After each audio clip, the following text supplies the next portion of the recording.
Welcome to The Explainer. We're about to dig into how a government program, born out of a massive crisis, did something pretty remarkable.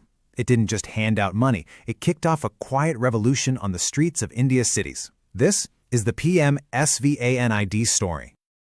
Before we really get into the weeds here, it's so important to get our heads around just how vital street vendors are. These aren't just people selling stuff. They are the essential services, the steady jobs for the urban poor, and they make sure millions of people can afford everything from food to electronics.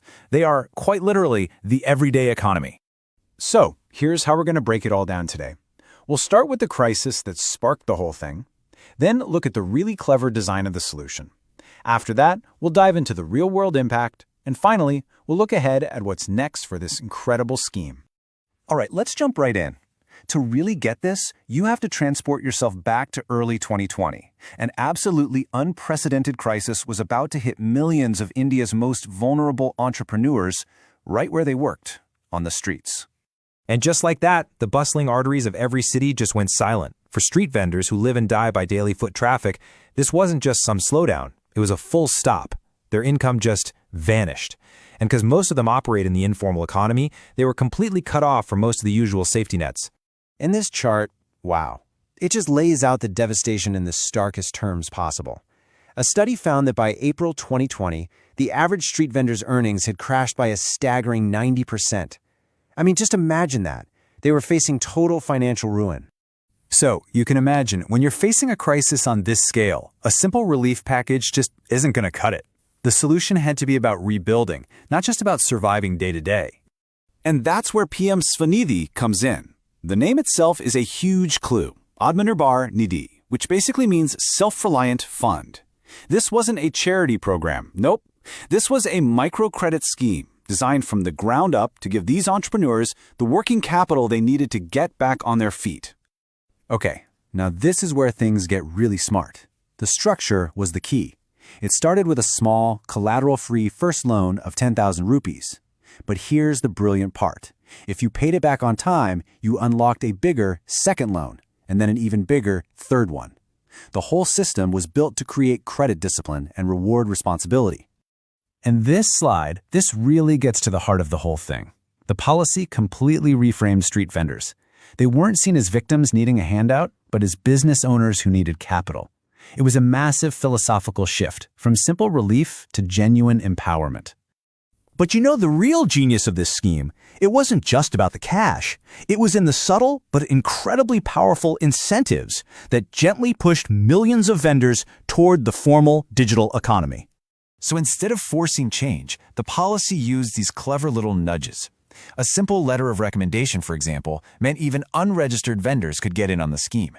And to get people using digital payments, it offered cashback, up to 100 rupees a month. See, it wasn't a command. It was an invitation with a very clear reward.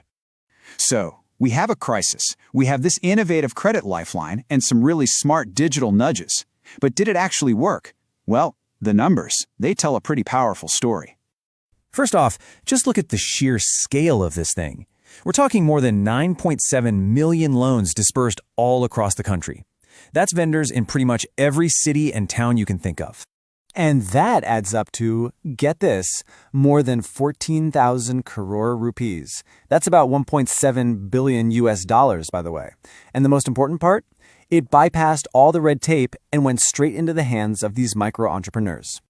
But this number, this is the real long-term game changer. Almost 4.7 million vendors are now digitally active, taking payments through UPI. Now, for so many of them, this wasn't just about convenience. This was their first real step into the formal financial system.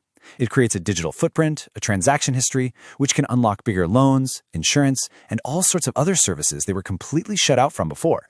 Now, these huge national numbers are incredible for sure, but what does this transformation actually look like for an individual vendor? Well, a detailed study from the city of Varanasi gives us a crystal clear picture. And the results here are just stunning. After taking a loan, the average vendor's daily income jumped by 58%. That is life-changing. But look at the digital adoption. It went from less than a quarter of vendors to every single one. That's not just a change, that's a complete transformation right there in the data. So with this kind of remarkable success, it's really no surprise that the scheme has been extended, but the vision itself is evolving.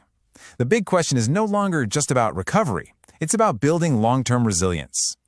The strategy is shifting from simply providing credit to something they're now calling Credit Plus. So what does that mean?